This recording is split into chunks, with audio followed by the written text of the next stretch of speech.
오늘은 추수감사 주일 예배로 드립니다.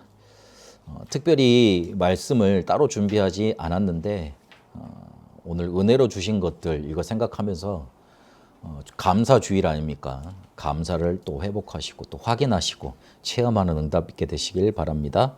복음망대 24번째 은혜로 주신 것들이라는 제목으로 고린도전서 2장 12절 말씀 확인하도록 하겠습니다. 우리는 잘 살아가고 있는 것 같은데 상처 속에서 살아가고 있습니다. 그 속에 그리스도께서 찾아오셨습니다. 사람들은 거의 대부분 상처로 인해 상처받고 죽어 있습니다. 이런 사람들은 거의 대부분 실패한 삶 속에 갇혀 있습니다. 실패한 삶 속에 나도 모르게 갇혀 있으니 어떻게 되냐면 자꾸 누구를 탓하게 됩니다. 내가 가정 환경이 안 좋아서, 주변 사람들, 친구를 잘못 만나서, 그리고 세상이 부조리 하기 때문에 세상에 너무 뭔가 권력 있는 사람들, 가지고 있는 사람들, 그런 사람들이 뭔가 빼앗아 가기 때문에 그렇게 뭔가 탓하고만 삽니다. 자기가 뭔가 있는 걸 누리지 못하고 준비하지 못했고 그 부분은 또 있을 건데 그 부분이 바라봐지질 않는 거예요. 그래서 실패의 원인을 자꾸 남에게, 바깥에게 그렇게 찾습니다. 이러니 당연히 어떻게 되냐면 탓을 하게 되면 남과 비교하게 돼 있습니다. 남과 비교한단 말이 무슨 말이죠? 나에게 있는 것, 내가 가지고 있는 것, 나한테 이미 주어진 것에게는 만족감이 없다는 거예요. 나에게 주신 것 이거 찾아야 되는데 그거하고는 전혀 상관이 없고 남하고 비교하는 삶. 비교하다 보면 남의 떡이 커 보인다고 자연스럽게 남이 더 잘 나가는 것 같고 좋은 것 같고 잘 사는 것처럼 그렇게 보입니다. 스스로 내 실패를 내가 만드는 겁니다. 그러니 육체의 욕심을 잠시 채워줄 것, 그것을 해결책으로 찾습니다. 그걸 조금 더 어려운 말로 뇌의 쾌락 시스템만 만족시키고 산다. 그렇게 말할 수 있습니다. 뇌의 쾌락 시스템만 만족하고 살면, 육체의 욕심을 따라 행하고 살면 그걸로 끝나느냐? 아닙니다. 인간은 중독되게 되어 있습니다. 약물, 미디어, 그리고 내 무능한 것, 그리고 계속되는 실패, 그것도 뭐냐면 미안하지만 중독이 됩니다. 그래서 자꾸만 거기에 붙잡히는 거예요. 자꾸만 거기에 붙잡혀서 스스로를 죽이면서 삽니다. 혹시 여러분 알코올 중독자 집안에 혹시 가봤습니까? 제가 몇 가정 가봤는데 와, 정말 제가 생각했던 것보다 너무 비참하더라고요. 그 일순간에 계속 소주를 막 거의 20-30병을 계속 먹어요. 그럼 어떻게 되냐면 나중에 항문이 풀려버려요. 그럼 자기도 모르는 사이에 실례를 하는 거예요. 그럼 그 실례한 상태하면 냄새가 좋겠습니까? 그걸 계속 묻히고 다니는 거예요. 그리고 밖에서 살아. 아무 데서나 누워 자고. 집에서 사는데 어떤 청년을 집에 가보니까 술을 먹으려고 뭐 배달 음식을 시켜서 뭔가를 음식을 시켜놨을 거 아니에요. 술 많이 먹다 보니까 손을 안 댔네. 그게 랩을 쌓인 상태로 그대로 썩었어요. 가보니까 곰팡이가 쓸어있더라고요. 그걸 옆에서 이렇게 뜯어놓고 또 주워 먹은 흔적이 있어. 완전 뭐라 그럴까 잡혀가지고 스스로를 죽이면서 살더라고요. 혹시 우리 부모님들 랩넌트 앞에서나 혹시 식사하는 자리에서 너무 술 즐겨하지 마세요. 목사라서 하는 얘기가 아닙니다. 단순히 그렇게 하는 얘기가 아닙니다. 우리 랩넌트들이 문제 해결책을 술로 배우면 어떡할 겁니까? 우리 랩넌트들이 문제 해결을 담배로 배우면 어떡할 거예요? 그러면 그게 쌓여가지고 뭘로 간 줄 압니까? 중독 약물로 갑니다. 마약으로 갑니다. 대마초에 대해서 쉽게 생각하는 교회 집사님도 계시더라고요. 참 그래서 그분 보고 한참 쳐다봤어요. 뭘 모르는 거구나 그런 생각이 들더라고요. 문제 해결책이 과연 그거가 되면 어떡해요? 큰일 나는 거예요. 그래서 조금 어린 아이들을 갖고 있는 집안에서는 아이들한테 상처 안 가도록, 애들이 상처 언제 제일 많이 받는 줄 압니까? 조금 말을 하고 그럴 때 엄마 아빠들이 조금 소리가 크고 싸우는 거 거기에 예민합니다. 그리고 집안에서 큰 소리 내면 안 돼요.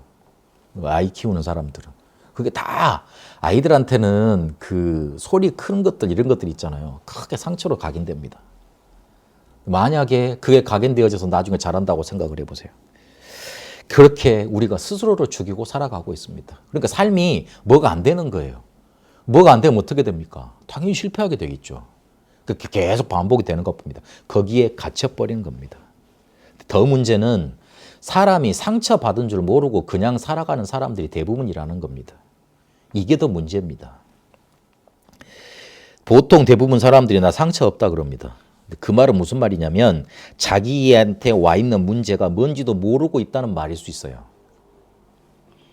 창세기 3장 하나님을 떠나 있는 것이 가장 큰 문제 아닙니까? 근데 그거는 문제라고 인식을 못해요. 내가 하나님을 누리지 못하고 하나님으로 만족하지 못하고 하나님을 만나는 게 정말로 뭔가 이렇게 프로그램화되어 있고 종교 아닙니까? 거기에 있는 것 자체가 문제라고 인식이 돼야 될 건데 그게 가장 큰 상처잖아요.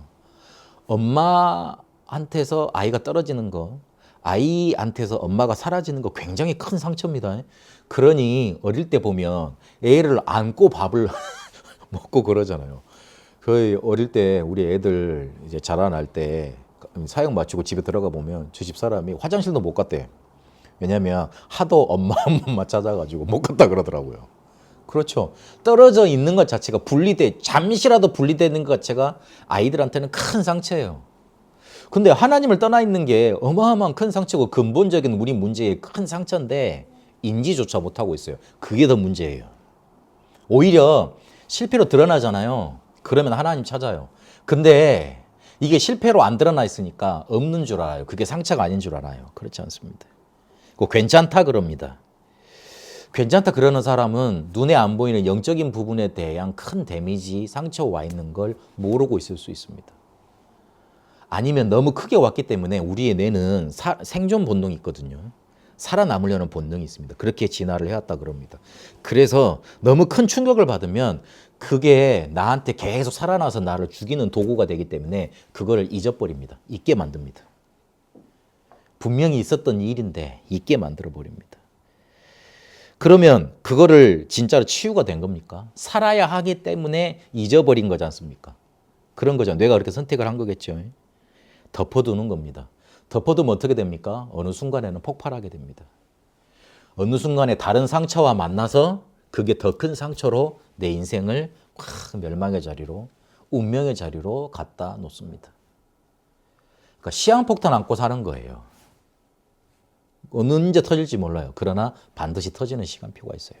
그걸 운명이라고 그럽니다. 그러나 더 실제적으로 문제를 주는 사람들이 있습니다. 그게 바로 성공했다고 하는 사람들.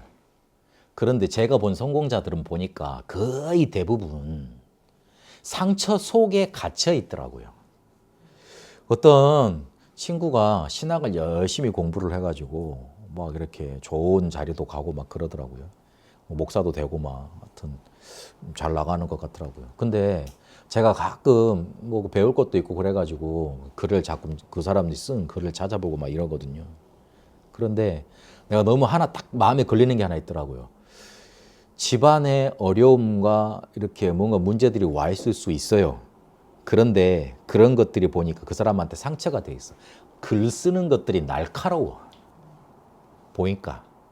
예전에 저를 보는 것 같더라고요. 예전에 저도 완전 한 칼 했습니다. 그래가지고 막 비판하고 막 그런 거 많은 거. 그 많았습니다.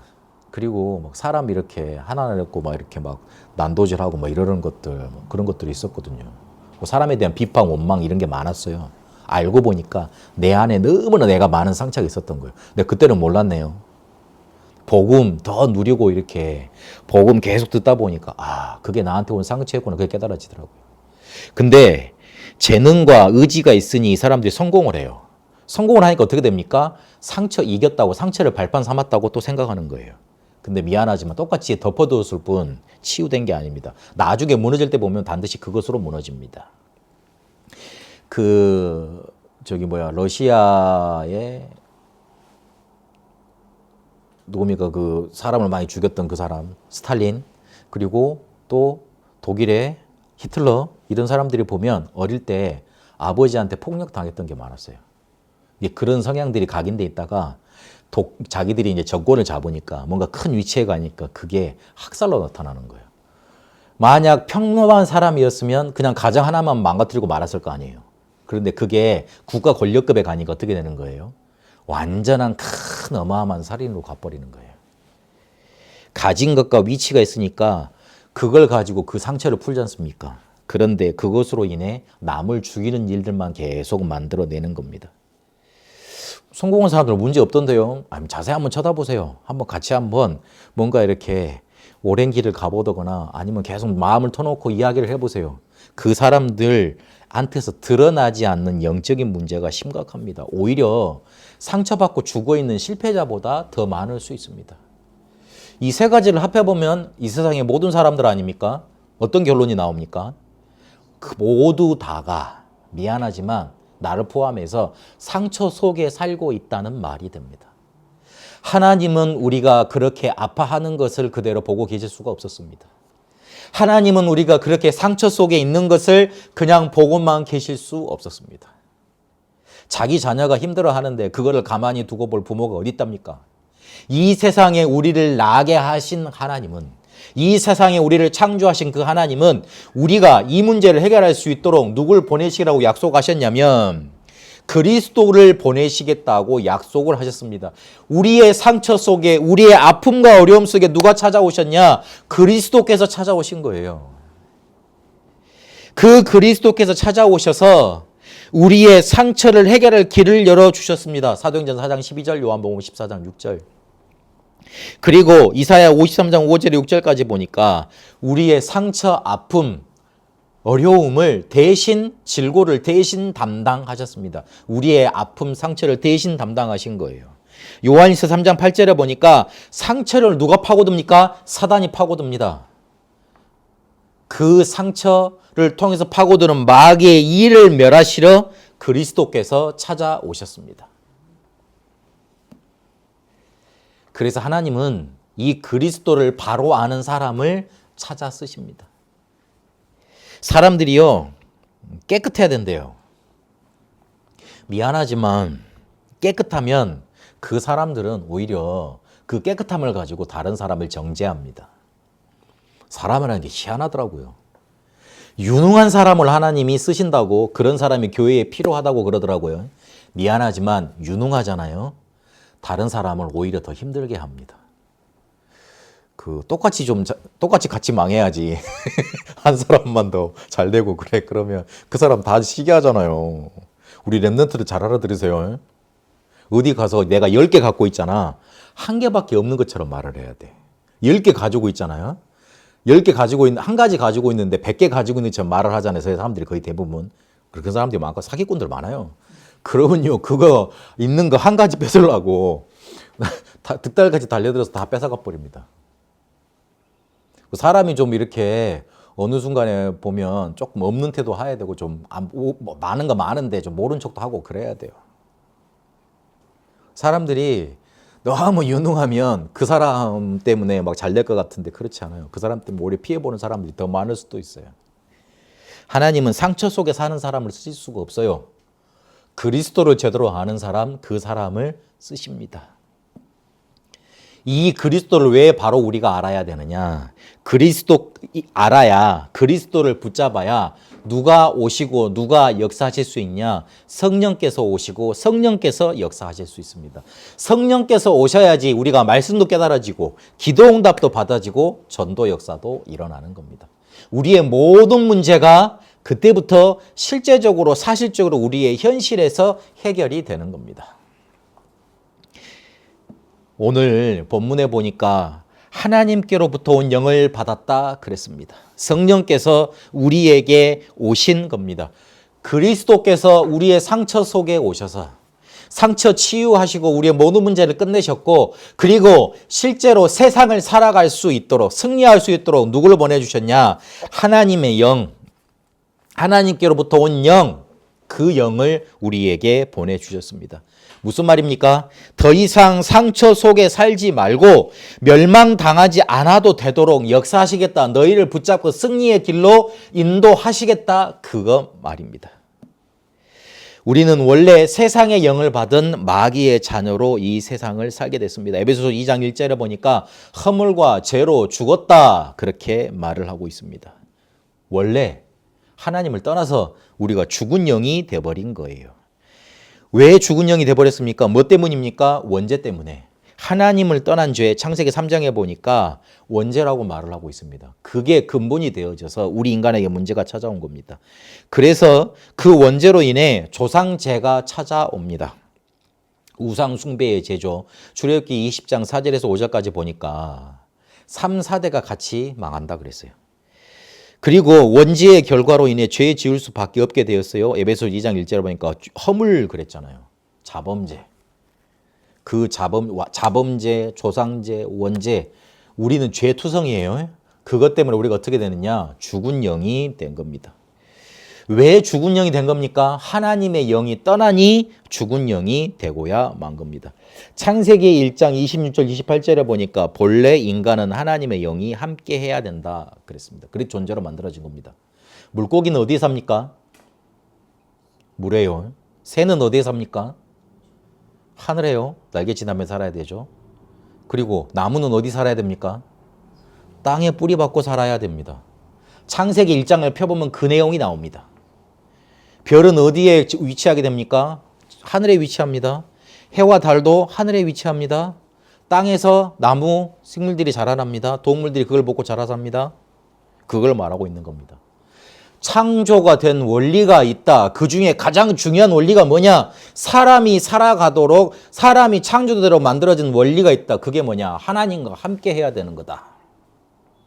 하나님과 함께하고 하나님과 교제하고 하나님을 섬기고 하나님을 누려야지만 살 수 있도록 만들어진 존재가 뭐냐? 사람이다. 그걸 말하고 있는 거예요. 창조가 몇 년 전에 되어졌다. 몇 억 년 전에 되어졌다. 진화가 어떻게 되어졌다. 그걸 말하라고 있는 게 아니라니까. 그러려면 이 책 더 듣고 와야 돼요. 에? 칼 세이건인가 뭐 사람이 만들어가지고 뭘 만들어. 코스모스 그 책 만들었잖아요. 우주 하나 뭐 조금만 말하는데도 책 이거보다 더 두꺼워.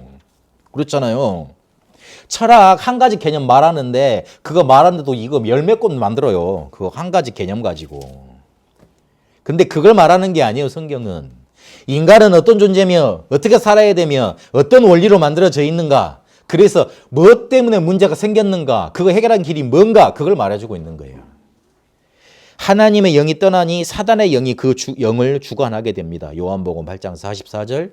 고린도전서 2장 12절 세상의 영 그랬지 않습니까? 세상의 영 사단의 영인 겁니다. 그래서 데살로니가 후서 2장 10절에 11절까지 보니까 지혜의 지식마저 어두워져서 하나님의 뜻을 모르게 됐고 고린도 후서 4장 4절에서 5절까지 보니까 이 사단이 진리 못 받도록 어떻게 됩니까? 하나님의 말씀을 받아도 깨달을 수 없도록 혼미케 한다고 그랬습니다. 하나님의 영을 떠나니 그렇게 돼버리는 거예요. 그래서 어떻게 됐느냐? 에베소서 2장 3절에 보니까 진노의 자녀로 너희가 예전에 살았잖니. 그렇게 살아왔다 말을 합니다. 육체의 욕심을 따라 육체와 마음에 원하는 것을 하고 산다. 그렇게 말을 했습니다. 그 사단의 망대라는 게 사단의 요새라는 게 다른 게 아니에요. 창세기 3장, 6장, 11장으로 내가 딱 굳어져 있는 거예요. 그러니까 결국 나 중심이라 내가 편애하고 내한테 이익이 돼야 돼. 그리고 내가 이해가 돼야 돼요. 안 그러면은 복음도 복음이 아니라 하나님도 아니라 내한테 받아들여져야지. 그렇잖아요. 내가 생각한 대로 내가 뭔가 계획한 대로 풀려가야지 그게 응답인 거예요. 응답도 그리 생각해요. 그러니까 창세기 3장 그 중심으로 생각하는 거예요. 결국 창세기 3장의 나 중심, 6장의 육신 중심, 11장의 성공 중심. 6장에 어떤 얘기가 나오죠?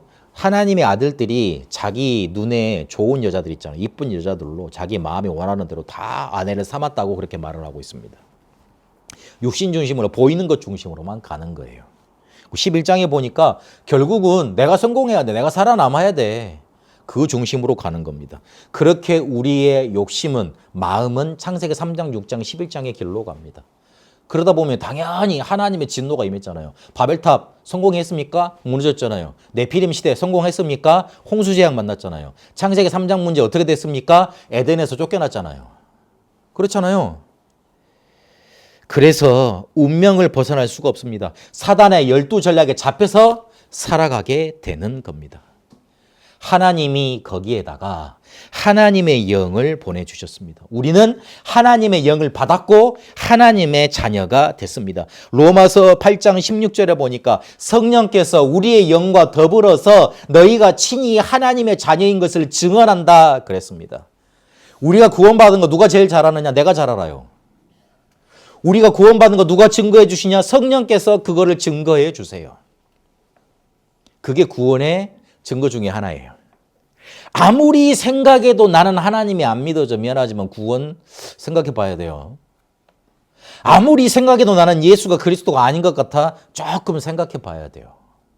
근데 나는 그리스도가 필요하다고 붙잡혀져. 나는 그리스도만 있으면 돼. 나는 그리스도만 전하는데 그곳에 내가 예배 드리고 그거 하고 싶고 그거 따라가고 싶어. 그 사람 구원받은 거잖아.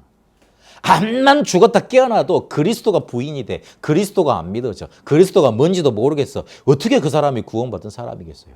우리의 영과 하나님의 영, 성령께서 우리가 하나님의 자녀인 것을 증언하신다 그랬어요. 그리스도를 보내셔서 우리의 모든 문제 해결하시겠다고 약속하신 게 구약의 내용입니다. 구약에는 가장 중요한 성경 구절이 몇 가지가 있습니다. 첫 번째 창세기 3장 15절 여자의 후손입니다. 그 여자의 후손이 와서 뱀의 머리를 깨트릴 것이다. 완전히 막 갈아엎을 것이다. 그렇게 약속하신 것 붙잡고 승리한 가문이 있었는데 그게 바로 아브라함 가문입니다. 아브라함 가문 중에 큰 성공한 사람이 하나 나타났는데 그게 누구냐면 요셉인 거예요. 그 창세기 3장 15절을 잃어버린 것 때문에 어떻게 됐습니까? 애굽에 400년 동안 노예됐어요. 하나님 왜 그렇게 저주를 한 거예요? 생각할 수 있지만 언약 하나 놓친 거, 그리스도 하나 놓친 거, 예배 하나 실패한 게 그렇게 큰 뭔가 이렇게 저주로 찾아오고 재앙으로 닥쳐오는 거예요. 가인이 무슨 잘못했어요? 자기가 예배 잘 드렸잖아요. 정성껏 드렸잖아요. 그렇잖아요. 자기가 농부였으니까 자기가 그 뭔가 이렇게 밭에서 길려온 거 그거 정성스럽게 따가지고 이렇게 하나님 앞에 드린 거 아니에요. 하나님 앞에 가서 예배 드리는데 대충 했겠어요? 그렇지 않았겠죠. 그러나 미안하지만 뭐가 없었습니까? 피가 없지 않습니까? 그러니까 하나님이 뭐라 그러세요? 죄가 네 앞에 엎드려 있다. 그럼 너를 삼키려 한다. 근데 너는 죄를 다스릴지니라 그랬잖아요. 우리 스스로 죄를 다스릴 수 있습니까? 없잖아요. 그래서 창세기 3장 15절에 여자의 후손을 주신 거 아니에요. 여자의 후손을 붙잡고 그거를 계속 누릴 수 있도록 창세기 3장 21절 보니까 가죽옷을 입히시면서 피제사를 알려주셨는데 그러니까 그 피제사를 아벨이 드렸죠. 그 중간에 생략이 돼 있지만 전달됐다는 소리 아니에요. 그런데 자기 생각대로 자기 마음대로 언약 놓쳐버리고 미안하지만 그렇게 제사 드리다가 어떻게 됩니까? 죄를 못 이긴 거야. 죄가 자기를 삼키려 했잖아요. 자기 동생을 죽이려고 싶은 마음. 저거 사람이 그냥 죽입니까? 사람을 그냥 죽입니까? 그렇지 않잖아요. 뭔가 잡혀야 되는 거 아니에요. 잡혀버린 거예요. 우리가 복음 놓치면 그리 되는 거예요. 우리의 육체의 욕심에 죄의 욕심에 우리가 사로삼켜져 버립니다. 우리 렘넌트들 예배 소중히 여겨야 돼요. 예배에 와서 그리스도를 들어야 돼요. 이 시간에 그리스도를 또 붙잡고 가야 돼요. 내 문제는 내가 노력을 못해서 내가 뭔가 이렇게 능력이 없어서 내가 환경이 부족해서 내가 뭔가 실수를 많이 해서 내가 뭔가 이렇게 큰 걸 못해서 뭔가 가진 게 없어서 그렇게 온 게 아니고 창세기 3장에서 시작된 거구나. 그 창세기 3장 문제를 창세기 3장 15절에 여자의 후손 그리스도 메시아가 오셔서 해결하셨구나. 그걸 붙잡아야 되는 거예요. 출애굽기 3장 18절에 모세가 창세기 3장 15절 그 내용을 알아듣고 피제사 그걸 붙잡습니다. 400년간의 노예 생활을 끝내버립니다. 그 출애굽기 3장 18절 이 언약을 붙잡은 사람들이 가나안에 들어가서 하나님의 나라 왕국 그걸 건설하게 됩니다. 하나님이 심심할 때마다 이스라엘에게 나타나서 구약에 뭐라 그러셨냐? 나는 너희를 애굽의 종되었던 400년 종살이에서 끌어냈던 그 하나님이다. 그렇게 말을 합니다. 심심하면 그렇게 말을 해요. 무슨 말이에요? 너희들이 뭐 할 때 빠져나왔냐? 출애굽기 3장 18절 그거 붙잡을 때 삐져서 하고 나왔지 않느냐? 그거 붙잡으라 이거요. 이사야 7장 14절에 또 나라가 좀 잘 된다고 성공한다고 뭘 자랑하느냐? 자기들의 권력, 자기들의 뭔가 이렇게 막 그걸 자랑했어요. 그러니까 바벨론, 신생국가 바벨론이 와가지고 히스기야가 성전을 막 바라보면서 금으로 다 칠해져 있고 성구들은 다 금이고 그러니까 거기에 혹해가지고 야 여기 쳐들어오면 저거 빼먹을 게 있겠네 싶어서 쳐들어온 거예요. 히스기야 잘못한 거예요 그건. 내가 말했잖아요. 10가지 알면 한 가지만 말하라고. 사람들이 원래 그렇다니까. 그래서 이사야 선지자를 통해서 뭘 주세요? 처녀가 잉태하여 아들을 낳으리니 그 이름을 임마누엘 하리라. 그리스도를 약속하시고 그 그리스도를 보내시겠다고 언약을 하셨습니다. 성경에서 언약은 그거예요. 인간의 문제, 너희가 하나님을 떠나 있고 사단에게 잡혀 있고 죄 속에 사로잡혀 멸망 받을 수 없으니 그거를 내가 그리스도 보내서 해결하시겠다. 그게 언약이에요. 근데 그 언약하신 대로 예수가 그리스도로 이 땅에 오셨습니다. 나에게도 그렇게 오셨습니다. 마태복음 1장 21절 23절, 마태복음 16장 16절, 요한복음 19장 30절. 그런데 그 예수께서 그리스도로 오셔서 가장 마지막에 강조하신 내용이 뭐냐? 요한복음 14장 20절 27절에 보니까 내 이름으로 예수 이름으로 하나님께서 보혜사 성령을 너희에게 보내시겠다. 그걸 약속을 하셨어요. 실제 그대로 보혜사 성령께서 마가다락방에 충만하게 임하셨습니다. 그래서 누구든지 이 예수를 그리스도로 믿으면 하나님의 자녀 되고 그리고 그 하나님 자녀와 함께 성령께서 영원토록 떠나지 않고 인도해 가시는 겁니다. 그러면 이 하나님의 영을 왜 받도록 하셨습니까? 주신 이유가 뭡니까? 오늘 성경에 밝히고 있습니다. 하나님께서 우리로 하여금 하나님께서 우리에게 은혜로 주신 것들을 알게 하려 하심이라 그랬어요. 은혜로 주신 것들을 알게 하시려고 성령을 주시겠다 그랬습니다. 은혜로 우리에게 주신 것들을 조금 살펴봐야 됩니다. 세 가지로 분류할 수 있습니다. 첫 번째 구원. 우리가 그거는 어디 가서 따낼 수가 없어요. 그리고 신분과 권세. 그것도 하나님 자녀의 신분과 권세 어디 가서 얻을 수가 없어요. 그리고 파수꾼의 사명도 하나님이 우리에게 은혜로 주셨습니다. 사람들이 거의 대부분 사명을 뭐라고 생각하냐면 나에게 주어진 일이라고 생각을 하더라고요. 그러니까 힘들죠. 아니에요. 은혜로 주신 거예요. 우리가 파수꾼을 할 수 있는 그런 가당한 힘이나 그런 자격이나 그게 됩니까? 안 되잖아요. 하나님이 그것도 우리에게 은혜로 주신 겁니다. 복 주셔서 그 복 가지고 세상을 살릴 수 있도록. 어제 우리 청신에서 어떤 강사님하고 이야기를 하는데 랩넌트 하나가 안 왔어요. 왜 그러니까 주일 예배 참석해야 된다고 오늘이 주일이 할아버지 생일인데 그 전에 가서 축하하고 온다 그러더라고요. 그래서 저는 주일날 참석 안 하면 혼을 내요 그러더라고요. 우스갯소리로. 그 예배 가끔 어떤 전도사님은 그러더라고요. 예배 안 나오면 지옥 간다고 그렇게 말을 하더라고요. 성경에 그런 내용이 어디 있어요. 예배 강조하려 그러니까 그렇게 말을 하는 거겠지. 그러겠잖아요. 가만 생각을 해보니까 아 그래 내가 예배에 너무 강조 안 해서 성도님들이 예배 안 나올 수도 있겠다 이 생각이 가끔 살짝 스치더라고요. 그런데 무슨 생각이 또 뒤에 바로 돌아왔냐? 아니야. 윽박질러서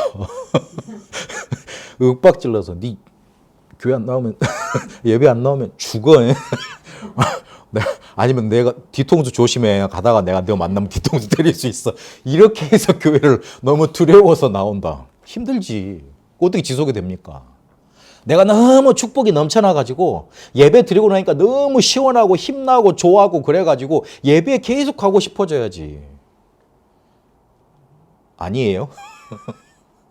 그래야지. 내가 너무 축복이 넘쳐나. 그래서 너무 쓸 게 많아. 그래서 하나님께 너무 드리고 싶어. 그게 헌금이지. 그런 축복받게 되시길 바랍니다. 저를 만난 자 다 그렇게 될 줄로 믿습니다. 아멘. 제가 2년 전에 약속을 했잖아요. 여러분도 축복받을 거라고. 왜냐하면 하나님이 그렇게 우리를 축복하시려고 만나게 하셨다고. 그랬잖아요. 하나님이 여러분 사업을 축복하시고 산업을 축복하시고 학업을 축복하실 겁니다. 삶을 축복하실 겁니다. 그래서 붙잡으세요. 구원, 과거, 현재, 미래 문제 해결한 겁니다. 그래서 믿음이 구원의 방법이지만 구원의 동기는 은혜입니다. 그리고 우리가 신문과 권세 주셨어요. 7가지 신문 권세 있죠. 그리고 6가지 그 운명, 불신자 상태를 꺾을 수 있는 권세 주셨습니다. 파수꾼의 사명도 분명히 우리 보고 그냥 가라 그러지 않으셨어요. 하늘과 땅의 모든 권세를 주셨다 그랬고, 그리고 보좌에서 함께 하신다 그랬고, 성령 충만 주시겠다 그랬어요. 은혜 속에서 이루어집니다. 그러면 이걸 어떻게 알게 하십니까? 요한복음 14장에 보니까 보호하시고 은혜 주시고 깨닫게 하시는 성령, 보혜사, 그분을 보내주셔서 알게 하신다 그랬고, 요한복음 15장 1절에서 7절까지 보니까 붙어있기만 하면 된다 그랬어요. 그러면 자연스럽게 열매 맺게 된다 그랬고, 요한복음 14장 20절 27절에 보니까 내가 너희에게 말한 거를 보혜사 성령께서 오시면 깨닫게 하실 거다, 가르치게 할 거다, 생각나게 할 거다 그랬어요.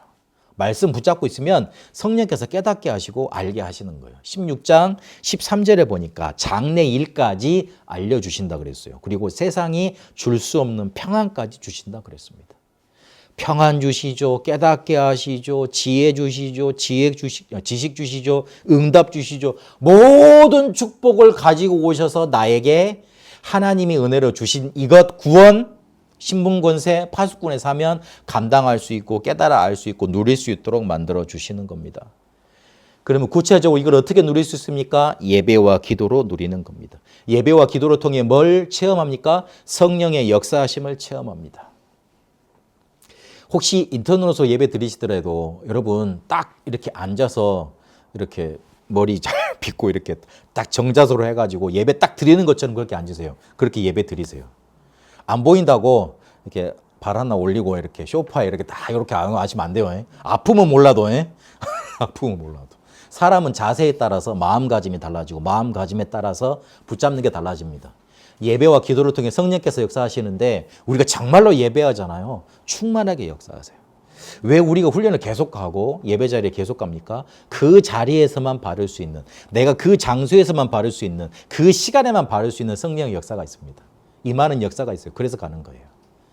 그러면 뭐가 자연스럽게 보이냐? 말씀, 기도, 나의 전도라는 흐름이 보이게 되어 있습니다. 그걸 타면서 은혜로 주신 것들을 계속 깨달아 알아가면 됩니다. 그래서 항상 기억하고 체험해야 됩니다. 어떤 배경을 하나님이 두고 하나님이 성령을 보내주셔서 은혜로 깨닫게 하시느냐? 실제적인 이유가 뭡니까? 왜 은혜로 주셔갖고 왜 은혜로 주신 것들을 깨닫게 하시려고 성령을 주셨습니까? 왜 그럽니까? 그 실제적인 배경이 뭡니까? 세상을 살아가야 되니까요.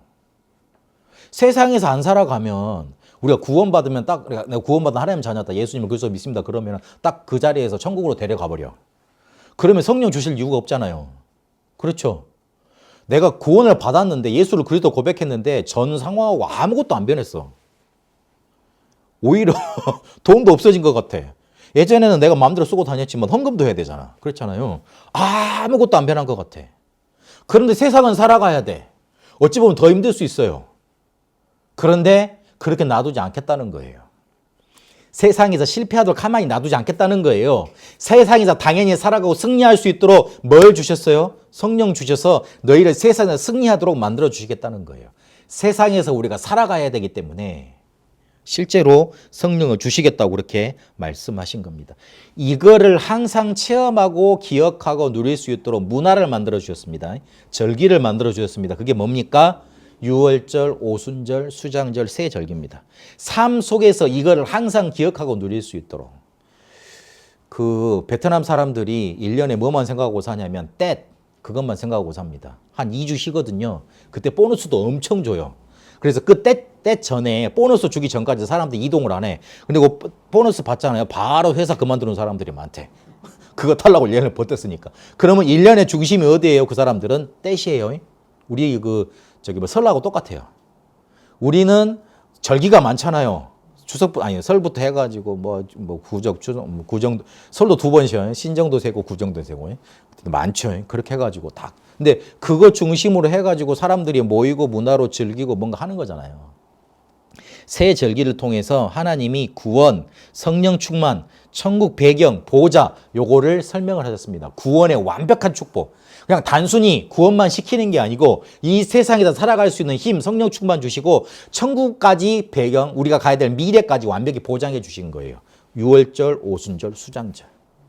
지금으로 말하면 기독교 절기로 말하면 부활절, 맥주감사절, 추수감사절. 유월절과 부활절의 절기가 겹치진 않습니다만은 우리가 예수를 그리스도로 믿고 부활하시지 않았다면, 부활하신 것을 믿지 못한다면 구원 못 받잖아요. 그래서 부활절, 맥주감사절, 추수감사절 그렇게 지금 우리는 지키고 있습니다. 6월절 지켜야 됩니까? 말하는 사람들이 있던데 그거 말하는 강조하는 단체 있잖아요. 미안하지만 완성하셨어요. 그래서 완성하시고 부활하셨잖아요. 그래서 우리 그거 기념하는 거 절기 지킵니다. 부활절로. 그래서 오늘 추수감사절을 드리고 있는데 이 세 가지를 같이 기억해야 돼. 그냥 우리가 1년 동안 뭔가 잘 살았으니까 하나님께 감사한다 그런 의미 정도가 아니에요. 완벽한 뭔가를 보장하신 거라. 그런데 이것 가지고 성령의 충만함을 받고 세상에 나가보면 뭐가 많지요? 큰 장벽이 우리를 기다리고 있습니다. 실제 현장에 가보면 장벽이 기다리고 있어요. 근데 그때 넘어서려고만 하지 말고 그걸 없애려고만 하지 말고 누리고 기다리고 도전해야 됩니다. 도울 자가 없을 겁니다. 그러나 오히려 그때 24 하나님을 바라볼 수 있는 하나님이 하실 수 있는 걸 체험할 수 있는 기도를 할 수 있는 기회입니다. 제가 아무 어디 갈 데 없을 때 하나님이 그 기도하게 하셨어요. 계속 메시지를 정리하고 말씀 붙잡게 하고 인도받게 하셨어요. 그때보다 더 내가 은혜 받았던 적은 없는 것 같아요. 그리고 남하고 비교될 때가 많을 거예요. 대단하다는 사람이 많거든요. 그런데 우리에게 하나님 나라와 그 일을 체험할 수 있도록 25라는 축복을 허락하셨습니다. 우리는 쓰임새가 다르고 우리는 세상을 살리는 방법이 다릅니다. 하나님 나라로 살립니다. 그리고 실패하거나 성공이 될 거예요. 실패가 되면 어떻게 하고 싶어요? 포기하고 싶죠. 성공이 되면 조금 의지되고 자랑하고 싶어요. 그렇죠. 그러나 그거를 영원이라는 시간표 속에서 바라봐야 됩니다. 영원에서 바라보면 포기하고 싶은 낙심, 실패 아닐 거예요. 가장 축복의 기회예요. 조금 성공된 거 응답 아닐 거예요. 더 큰 응답이 기다리고 있습니다. 다 지나가고 영원하지 않기 때문에 현장에서 장벽을 만나거든 24, 25 영혼을 누리는 기회로 삼게 되시길 바랍니다. 하나님이 우리가 세상 속에서 살아가야 하기 때문에 성령 하나님께로부터 온 영을 우리에게 보내주셨습니다. 더 이상 상처 속에 살지 말고 멸망에 이르지 않아도 되도록 하나님께서 역사하시는 성령께서 역사하시는 그 성령의 능력 그거 체험하면서 오늘 인도받는 축복 확인하게 되시길 바랍니다. 살아계신 하나님 감사합니다. 상처 속에 살 수밖에 없었던 우리에게 그리스도께서 찾아오셨습니다. 그 이름으로 찾아오신 성령께서 우리에게 오셔서 더 이상 세상의 영을 받지 않고 살아도 되도록 하나님의 자녀로 살 수 있도록 인도해 주셨습니다. 은혜로 주신 것들을 깨달아 알 수 있도록 역사하여 주옵소서. 세상을 살아갈 수 있도록 삶 속에서 이것을 체험하고 누릴 수 있도록 하나님 역사하여 주옵소서. 살아계신 우리 주 예수 그리스도 이름으로 기도합니다. 아멘.